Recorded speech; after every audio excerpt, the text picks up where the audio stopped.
कृमि औषध खाइबा परे 7 छात्री असुस्थ अभियोग होइछि। पुरी जिला निमापड़ा ब्लॉक भिलीग्राम उच्च विद्यालय रे मध्याह्न भोजन परे समस्त छात्र छात्री को आज कृमि औषध दिया जायथिला।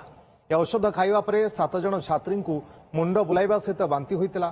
परे विद्यालय कर्तृपक्ष छात्री माननकु चिकित्सा पई तुरंत निमापड़ा स्वास्थ्य केन्द्र रे भर्ती करथिले।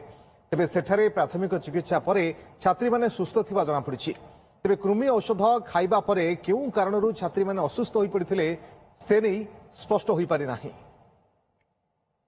आज जो दिगला कुर्मी टीका आम भिलीराम हाई स्कूल एत हूँ मो पिले झीर देह सुस्थता अच्छी मेडिकल ट्रिटमेंट होती सहित आम स्कूल 8-9 जन पिला भी अच्छी ट्रिटमेंट होती।